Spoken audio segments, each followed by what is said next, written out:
Hey everyone, welcome back. Today, we are getting into the science of something our bodies do all the time, sweating. And let me tell you, it is way more complex and honestly, way more fascinating than you probably think. So, picture this. You've just crushed a workout. You are absolutely drenched in sweat. But you look over and your friend, they've just got this gentle, healthy glow. Sound familiar? It's a super common experience, and we're going to dive into the science behind why our bodies react so differently. So, first things first, what is sweat even for? Well, to put it simply, it's your body's own personal built-in air conditioning system. And it's not just a neat trick. It is absolutely essential for our survival. The fancy term for it is thermoregulation.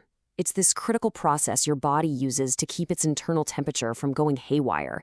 You know, when you get hot, whether you're exercising or it's just a scorching day, your brain sends a signal to literally millions of tiny sweat glands to get to work. It's an amazing and vital cooling system, isn't it? And just how good is it at its job?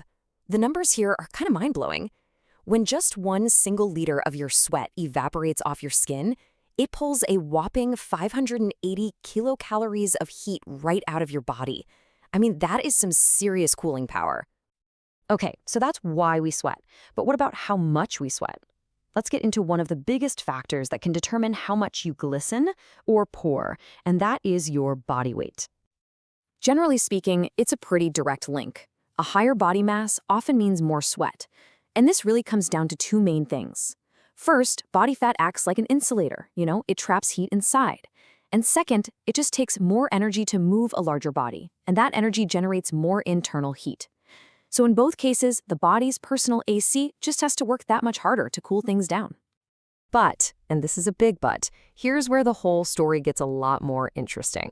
Let's talk about the surprising fitness factor, because it kind of seems to flip everything we just said on its head. So this raises a fantastic question, right? If more body mass means more sweat, then why do super fit, lean athletes often seem to sweat more than anyone? I mean, they're practically swimming. And this leads us to what feels like a paradox. The more physically fit you get, the more you sweat, not less. So what is going on here? Well, it's all about efficiency and adaptation.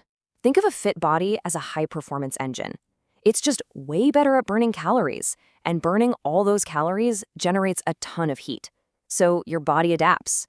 It becomes a more efficient cooler. It actually learns to anticipate that heat buildup, turning on the sweat response earlier and stronger to get ahead of the game. So yeah, sweating early and sweating a lot is actually a sign of a really well-trained system. All right, so we've got weight, we've got fitness, but there's another major factor in play here.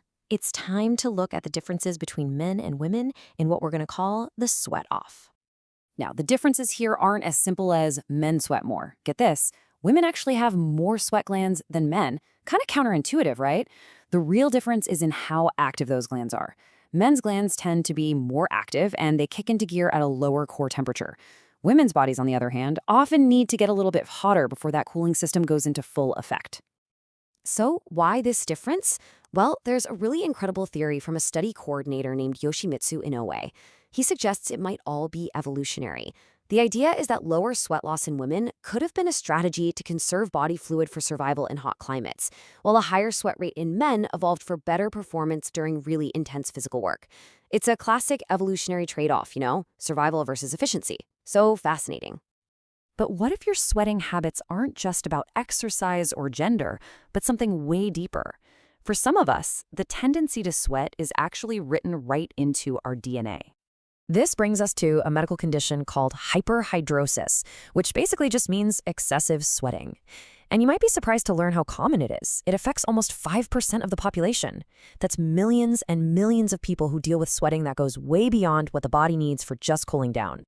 Now, what's really important to understand about this, primary hyperhidrosis, is that the sweat glands themselves are totally normal.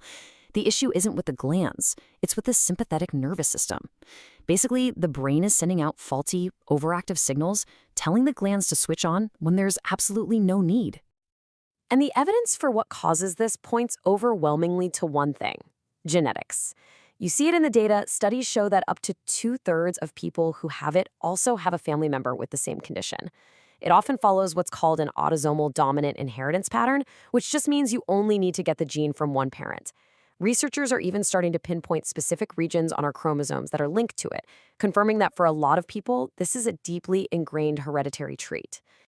So when you think about it, from your body mass and your fitness level to your sex and even your genes, the simple act of sweating tells this incredibly complex story about who you are.